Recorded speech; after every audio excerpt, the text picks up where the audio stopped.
I have the great honor and pleasure of introducing someone I met 10 years ago, Dr. Blanche Grube, who was kind enough to share her story at a meeting with Hal Huggins. Hal. And her story is so inspiring. I've told it to many of my patients of her pathway of healing from being an extremely sick person to being a very healthy and vibrant person. So may I offer you Dr. Blanche Grube.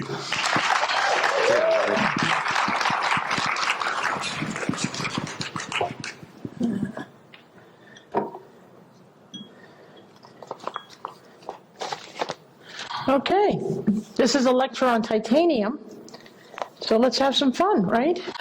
Okay, if anybody wants to know, if anybody doesn't know who I am, there I am, okay? I'm supposed to give a disclosure at the beginning of this talk, so I need to tell you that I am the president and owner of Biocomp Laboratories. I am the owner of DNA Connexions. I'm the owner of Huggins Applied Healing, Katori Healing Center, and Centers for Healing. Where will your path lead you? None of us really know for sure, but when you look back in history and you see, where did you start out? And my God, how did I wind up here? Because I started out as a musician, that's why I had to start this with a song. What does that mean? What is that? Speak louder? Nobody has ever said that to me. You see, there's a first for everything. Nobody has ever said that to me. So I started out as a musician, so I had to start with music. And then in 1992, I met Dr. Hal Huggins, and my whole life turned upside down. At that time, I had chronic metablastic leukemia. I had my 18 fillings removed. I had 5 root canal teeth taken out. My leukemia disappeared in 3.5 weeks. And voila, I'm a biological dentist. I live, eat, and breathe the subject. And then I decided, I made one of probably the smartest decisions in my life. I decided I was going to follow Hal around, and he had already treated probably 20,000 patients. So I thought, why should I reinvent the wheel? I'm just going to do everything this man does. And I followed him around for 24 years. And then with his passing, I wound up actually taking on the responsibility of running the lab. So long journey, and a very convoluted journey, and so you just never know where you're going to land up. I just had the pleasure of speaking to one of my colleagues, Al. Where are you, Al? Okay. And he was asking, what do you do with these patients when you find out that they have all these microorganisms in their root canals and in their cavitations and in their implants? What do you do with that information? Unfortunately, we're it. Take a look around and see that we are it. Nobody from Big Pharm or from many of the major universities that are supported by Big Pharm are going to do a study to see which is the safest way to reduce the level of microorganisms in somebody's body. They're not going to pay for that. We're it.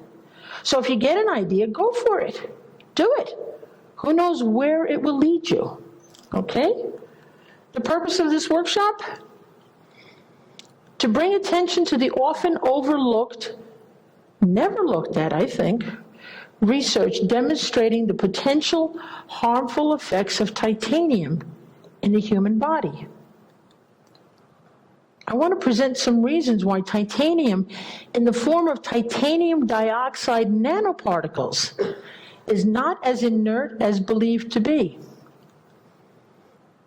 I'm going to review a little bit about physical health problems created by titanium, and to encourage biological dentists, and I like to call them conscious physicians, those who are aware of what's going on, and they're not just little robots and doing everything that they were trained to do in medical school, to consider implant reactivity as a reason for the chronic illnesses in some of their patients. I would like also to save some of my colleagues from potential future illnesses, like cancer of the lungs. When a piece of titanium falls into your lungs, guess where it goes? everywhere. But primarily it stays in the lung, and it causes things like cancer. And I want to also very quickly just give you a quick idea, because I know some of the newbies here are thinking, oh my God, how do I remove a titanium implant? So I just want to show you one way that I do it, that's all, okay? And I'm not here to attack it in titanium implants and say, you know what, never ever do a titanium implant. Because the truth is, if you told me, Blanche, you're either going to have a hip implant made out of titanium, or you're going to spend the rest of your life in a wheelchair, I just might consider having the implant done. There's a time and a place for everything. But what's happening in dentistry today is that it's become the caboose. And here's the train. We start as a child with fluoride treatments. Some of the children who have decay that, oh my God, it's greater than 2 surfaces, so now we have to do a pulpotomy and stainless steel crown. And oh gee, they happen to be of Hispanic descent, so let's just stainless steel crown and pulpotomy and put stainless steel crown on all their teeth, prophylactically. That's what's going on in this country right now.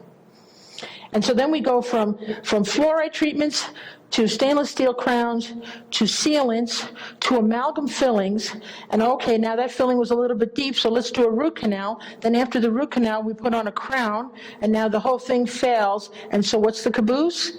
The implant. Titanium, element 22, it's found everywhere, as is mercury and gold. It's a silver color metal, I think everybody here knows that, and it melts at over 3,000 degrees Fahrenheit. My brain can't comprehend that kind of heat. After hot, it's like, it's okay, that's okay, there's no such thing as more hot. Okay, it has always been considered to be an inert metal, to be a biocompatible metal. It has a very low density, but it's still strong. And it's very lightweight. Interesting metal. And it has some flexibility. Those of you who have done many titanium partial dentures, as I did many years ago, we know that it has some flexibility, but if you bend it back and forth a few extra times, it's like a paper clip and it breaks. And then there's absolutely nothing you can do. It's highly resistant to corrosion. I would put a caveat here and say corrosion that you can see with the naked eye. Okay? So for all of those reasons, for many years it has been considered the material of choice for many medical and dental replacement prosthodontics. It's ideal for hip replacement, spinal cord rod insertions. My God, I would never want to have one of those. I hope nobody here has one. But if my skull was broken in half, I would probably want somebody to put one in my skull. Okay, yes, it's used for removable partial dentures. And now, complete root replacement as dental implants. So, how could there be a problem? The problem rests in the fact that titanium in the body mixes with oxygen. There isn't a single cell in the body, not a one, that doesn't have a capillary going to it. And that capillary is constantly providing red blood cells with oxygen. Titanium and oxygen gives you titanium dioxide. So you have titanium dioxide ions and titanium dioxide small particles or nanoparticles. And when it comes to toxicity, size is dependent. As the particle size of the titanium goes down, its potential toxicity goes up. When titanium particles are smaller than the size of the cell, it is now measured in nanometers. And that's when we begin to see cause for concern. Okay? So where do we find titanium dioxide?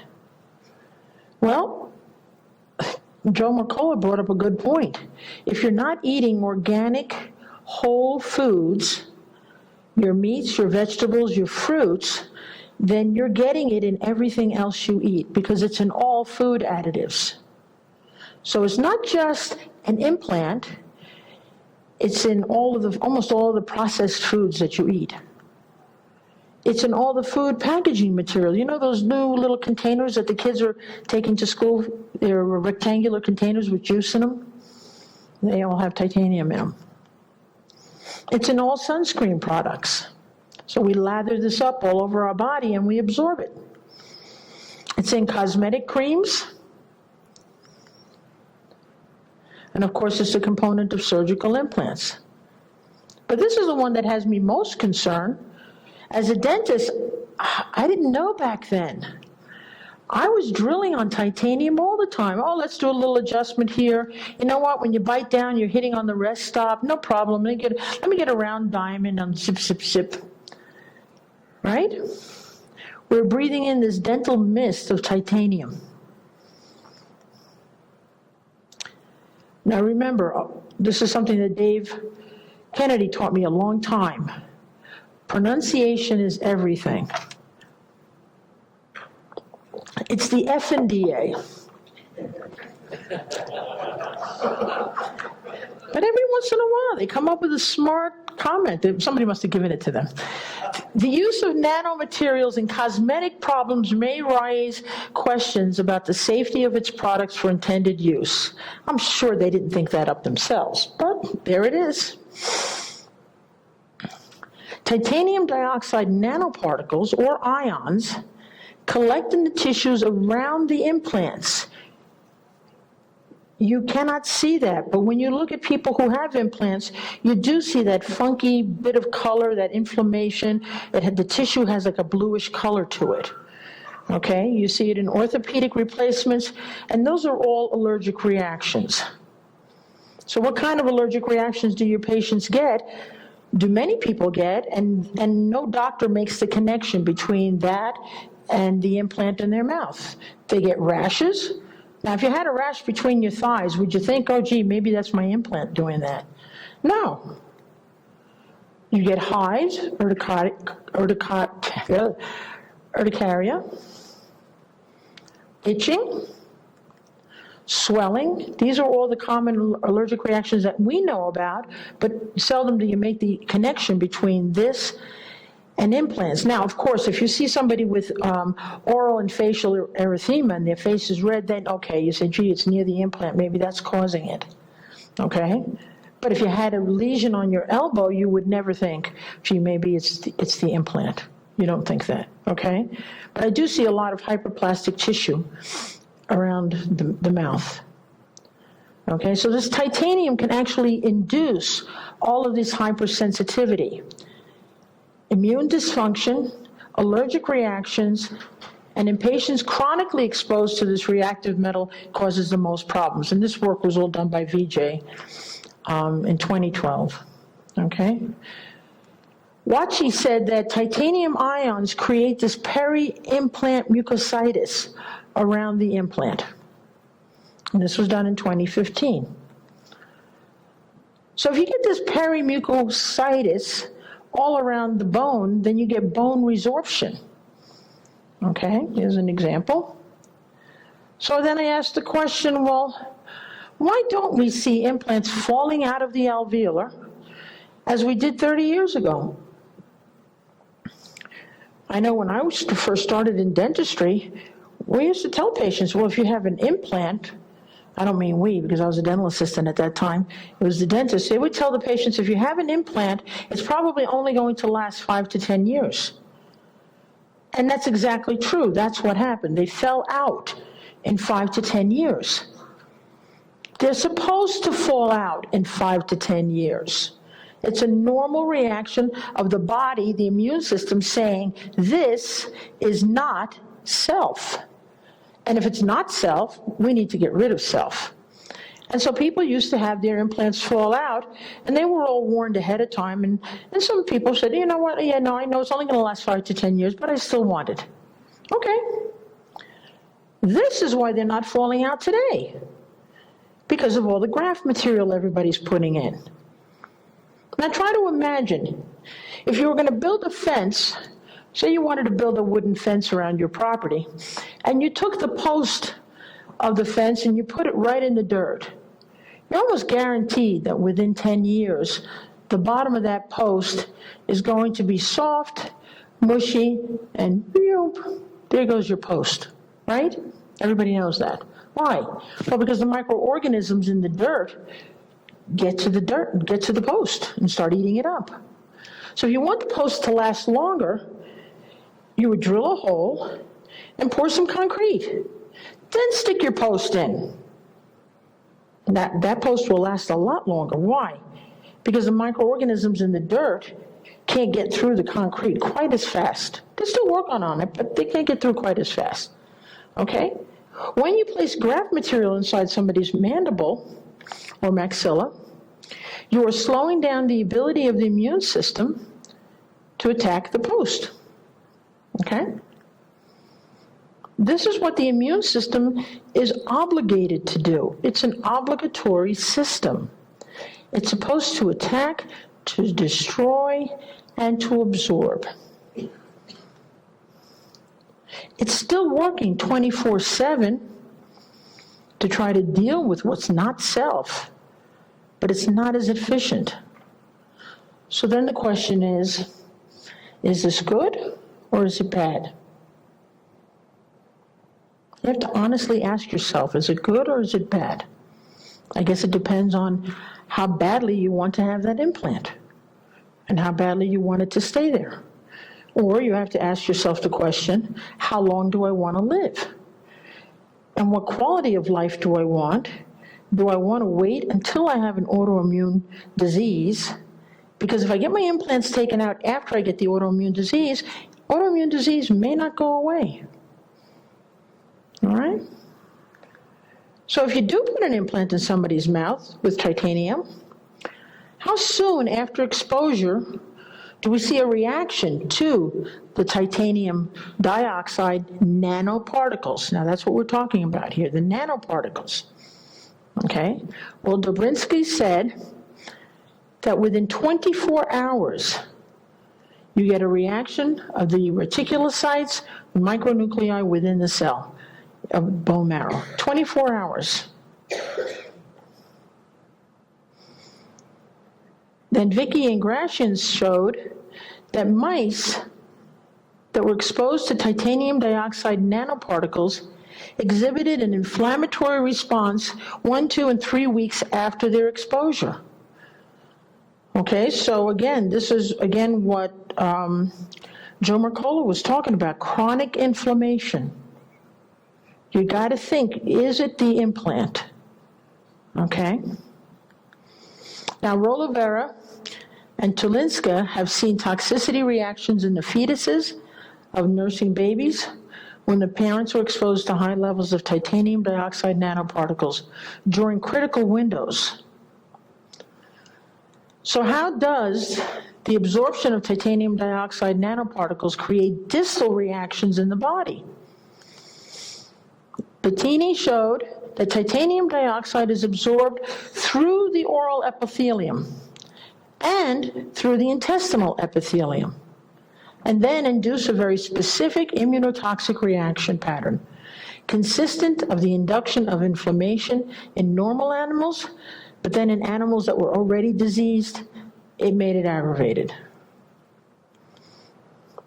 Then Hussein and Wu showed in, I don't have the year here, titanium dioxide nanoparticles placed in the intratracheal tissue, that's right here in the chest, will translocate to the heart and lungs, and then right there begin to activate the complement cascade in the heart.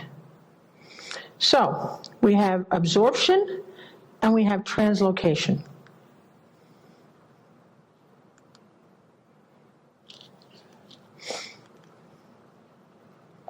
Implants will react with adjacent mercury amalgam fillings and with mercury amalgam fillings placed at the apicoectomy sites of failed root canals. Regato in 2011, and then he showed it again in 2014, he showed a patient where he had removed a gold palladium crown from the top of a titanium implant, and the patient's contact dermatitis had gone away. I had a patient who came to see me from Malaysia, and this gentleman was a small stature, maybe weighed 130, 140 pounds, 5'2", but he had legs the size of tree trunks. No exaggeration, each leg was this big. And they were brown and scaly, so it looked like he was walking into the room with 2 tree trunks. And he couldn't find anybody in Malaysia to see if possibly there was a connection between his itchy, swollen legs and the 10 implants he had in his mouth. When he left our office, and he had a lot of medical problems, so we had to take the slow train for him. When he left our office 3.5 weeks later, his legs were perfectly normal and pink. You have to think about it. Is there a connection? Then we look at x-rays, because that's, as dentists, is something that we do every single day. We have to look at radiation and titanium implants. Dental implants cause scatter radiation of x-rays. That's something to consider when you're doing a 6-month checkup and the patient has an implant. No sense in placing a thyroid collar on if the patient has an implant. You're trying to protect the thyroid here, but once those x-rays hit the implant, zoom, zoom, zoom, right? Where will the radiation go? Everywhere and anywhere it wants to go. And then you have patients who are under cancer therapy. Frederick and Todorovic had shown that implants can contribute to local osteonecrosis in the surrounding tissue with variation depending on the size of the implant. And irradiation of the bone has a greater risk of implant failure. As a matter of fact, 12 times greater. So, we have to consider the existence of titanium implants for patients who are at a risk of developing osteonecrosis due to bisphosphonate therapy. I stopped taking out teeth on anybody with bisphosphonate therapies. I mean, I don't care if it was 4 or 5 years ago. It only takes 1 or 2 bad experiences, and you decide, nope, you know what, the patient can go someplace else. Thank you very much. And of course, those receiving radiation and chemotherapy. Okay, there is titanium in root canal sealers. Actually, I think that's kind of an oxymoron, because it's impossible to seal a root canal. Impossible. Antimicrobial activity is an important characteristic of all the root canal sealers. We all know that. Unfortunately, there are some, one by the name of MTA Philipex and some other root canal sealers that have shown to be incredibly toxic to human culture cells. Okay, those of you who have taken out many root canals, you know that when you take the tooth out, the apex or the apical end of the tooth is not at the apical end. Sometimes it's as far as 4 millimeters from what you see is what you would call the tip of the tooth. It's all the way down here someplace. And so then the dentist wants to fill the gutta percha all the way up so that it shows up on the x-ray as a perfect fill all the way to the tip. But what happens if the apex is truly 4 millimeters south of the tip? Now you've got gutta percha and root canal sealing material, which is loaded with titanium and other factors. In the old days, it used to be loaded with mercury also, seeping directly into the body. Okay. And here's this Madani and Seffinger looked at, they compared AH plus, AH26 to the MTA Philipex, and they found that some of them were worse than others. Fluoride reacts with titanium. Another reason not to have fluoride. There's something called yellow nail syndrome, where the nails are not only yellow, but they have deep ridges in them.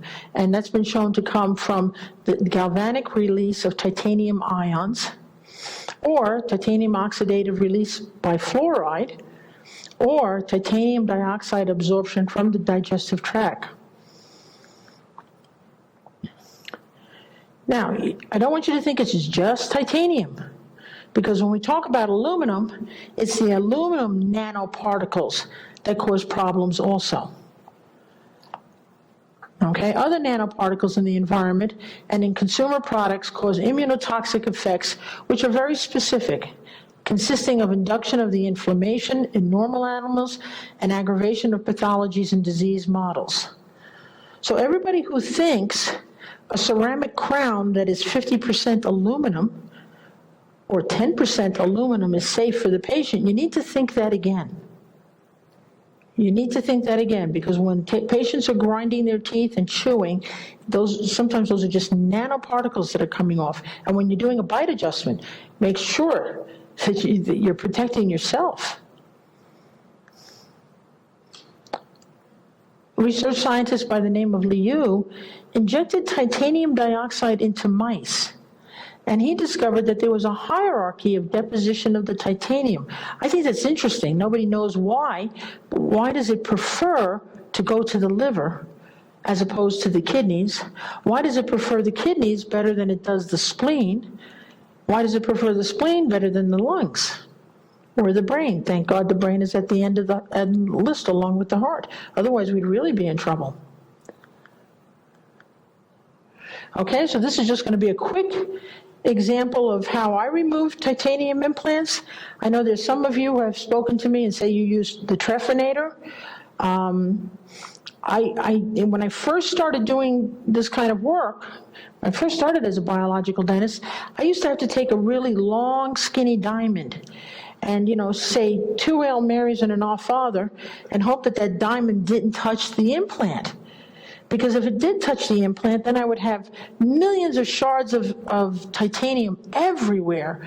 And then I would spend the next 2.5 hours picking out those shards, at least the ones that I could see. And then I discovered the Hoya Combayo laser and found that it was a much safer way to remove the implant. So this implant is tooth number 20. Okay, the patient has had nothing but discomfort since the day it was put in. So we are I use ozonated water for all my surgical sites prior to doing any kind of surgery. I know the pictures are not that great. I apologize for that. That's just a number 15 scalpel. I'm doing a regular periosteal surgical cut around the teeth, then taking a number 7 periosteal elevator and doing a full thickness flap. And so I was very surprised. Lo and behold, I do my full thickness flap. I was just about getting ready to pick up my laser when I noticed there was a bunch of little white balls. And I've seen this way, way, way too many times. Little white balls, these were supposed to be the graft material that the patient had put in 20 years ago. So I had to spend the next 10, 15 minutes picking up these little white balls. It was almost like, the room at Chuck E. Cheese where the kids jump in, the room with the balls, right? That's what it was like. I just kept scooping them out. I was like, oh, great. This is just what I wanted to do. Scooping them out. I mean, they were just sitting there. They're sitting there. They were not absorbed by the body, and I see it way too many times. So much for graft material. Okay, so here's Blanche scooping out as much as I can. If you look closely at the picture too, you can see that, where am I? I can't see on the section. If you look closely at the picture, you can see that there's quite a long neck on this titanium implant.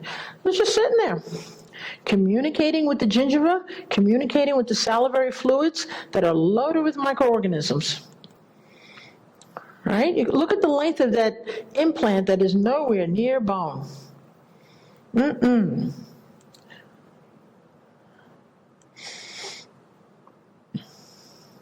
I think at this point, I've gotten most of my little balls out. And now I've picked up my Hoya Combayo laser, which is an ND-YAG laser. And I just start I call my putting. I'm going put all around. This is the information if you're interested in getting one of these toys. They've changed the name. It's no longer Hoya Combayo, it's now MedLite C6. I don't know why. And so I just continued creating a trough around the implant until I get to the point where I'm usually down to at least to the 50% mark, because you have to be able to get below your point of flexion. What's the word I'm looking for? Fulcrum. You want to get below your fulcrum point so that you can get the, you can't, just because these implants look like screws does not mean you can unscrew them, especially if the bone did adhere to the implant. As you try to unscrew them, you're creating tremendous tension forces within the jawbone. So don't ever try to unscrew an implant. It's not a good idea. All right, so here I'm still putting around, playing with it with an elevator just to see if maybe it's a little loose. And I think at this point, yes, it's a little loose. And so now I pick up my forceps, and I can take the implant out. So we try to do it as atraumatically as possible. After the implant is out, I'm a devotee of Dr. Hal Huggins, and he always said, you go in with a number 8 large round burr. Whenever you do an extraction, you go in and you remove another millimeter of bone. And so when it comes to taking out implants, I don't know what's real and what's not real here. So I probably take out more than a millimeter. I probably try to get as close as I can to an adjacent tooth without touching, without not leaving a millimeter of bone on that side, okay? And so that's what I'm doing now with the round burr. I'm getting ready to take a sample for the DNA lab. And we irrigate again with ozonated water and then suture it up. When I send my sample in, you don't know what kind of organisms you're going to find. But these are some of the ones that we have found. We looked at 108 implants that have been sent in for testing. And so this is some of the things you will see. We test for 8 out of the 12 cancer-causing HPV strains. So 8 of the 12 we test for. Of the 108 implants, 47 of them, almost half, had 6 of the 8 HPV strains. Hal Huggins always used to say, show me a woman with breast cancer, and I'll show you a woman who either has a root canal, a cavitation, or an implant in the breast meridian. And for those of you who don't know, the breast meridian is the second bicuspid, and on the upper it's the second bicuspid and first molar. And he actually offered us $1,000 if anybody could find that. And I was up to the challenge, except it's been 24 years now, and I have not found that woman with breast cancer who doesn't have one of those 3. Okay? Actinomyces naslundi was found in 45 of the implants. Now, this bug is normally found in the oral cavity, but it's an opportunistic microorganism. And so given a chance, it will cause a mycosis infection. Now, Mike Margolis was talking before about the entamoebas. Entamoebas occur 45 times in 108. Wow. What does entamoeba do? What does it do to the body? If you have an entamoeba infection, anybody want to buy stock in Scott toilet paper? Take a guess. E. coli occurred 33 out of the 108. Now with E. coli, it's a little different than entamoeba. With E. coli, you won't need the toilet paper because it causes kidney failure. It just shut you down altogether. Without your kidneys, you only last 24 hours. Haemophilus afrophilis. These are so hard to say. That's why there's so few microbiologists out there. They can't speak the language. Aprophilus occurred 24 times in 108. Okay? And this microorganism has been known to cause endocarditis. So we're starting to see the microorganisms that they were talking about in periodontal disease causing heart problems, we're starting to see the same microorganisms in root canals, cavitations, and implants. This microbe, we call it the astronaut microbe, has left the Earth, spent 2.5 years on the moon, returned to Earth, and survived the conditions of 250 degrees to minus 250 degrees. No water, no oxygen, plenty of radiation, all the elements that any exposed human would not be able to survive. But that bacteria that lasted 2.5 years did survive, and that was Streptococcus mitis. So guess what? You can't kill Streptococcus mitis. Okay, and it is also a cause for endocarditis. And we found that 18 times inside the implant. When I say inside the implant, after the implant is removed and you've rotor-rooted, remember, that's where you take your blood sample from, down below at the bottom. Now, Mike was saying before that, you don't want to confuse microorganisms that are in the saliva. Well, yes, that's true. But when you take a DNA sample, you make sure that there's no saliva getting into the hole and that you are putting the pipette down at the bottom and sucking the blood out of the adjacent bone. Okay, so 18 out of those 108 implants had Streptococcus mitis, quite a bit. So, like I said before, you don't know where your path is going to lead. I started out as a musician, wound up becoming a dentist, then becoming a biological dentist, and it looks like I'm going to be a microbiologist next. I have no idea. Thank you.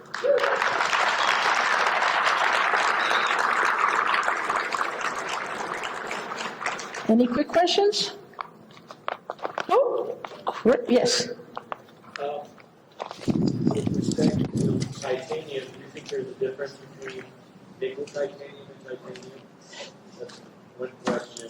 Yeah. How the patients that is not evidence of systemic disease, what would that be? How do you explain that? And also, when you have osseointegration, doesn't that show that the body's actually accepting the implant? Do you have full osseointegration with no? How can you tell you have full osseous integration? Well, you have dental X-rays? X-rays. Okay. X-rays are archaic, you know that. Okay, we know that now, right? Anybody here in this room think that X-rays? Oh, the question was, how can you tell? He says, is there any difference between the patients who have had titanium, you said nickel, right? Titanium causes. Nickel titanium implants. It does seep into the gingiva. Right. Well, when patients. Titanium is different. Not that I'm advocating titanium. Right. Yeah. Okay, well, let me answer the first part of that question. When the dentists send us the implants, they usually do not know what kind of implant it is. They usually do not know what the mixture is. And so, of course, if it's a nickel titanium implant, everybody knows nickel is a carcinogenic, so there's going to be a problem with that. As far as osseous integration is concerned, I would think the only way you could possibly tell if you have true integration would be through a 3D, because X-rays are archaic. It's a very old tool that we were trained to use. Years ago, and I wish I had kept that picture. Years ago, I was in a seminar where they showed a picture of a mandible, a dissected mandible, and somebody had taken a nail, a 2-inch nail, and banged it into the mandible, and then started to take X-rays at different angles. And do you know that at one point, you did not see the nail? It just disappeared. Okay, so X-rays are archaic. When you look at root canals with an X-ray, oh my gosh, yeah, it looks wonderful. When you look at it in 3D, you can see the abscess. They're all abscessed. There may be a small abscess, but they're all there. They're all abscessed. So I think the only way you can see if you have true integration is by looking at 3D and really slicing it in every which way, every direction, to see if you really have true integration. And then, even then, it's not microscopic. Everything happens at the microscopic level.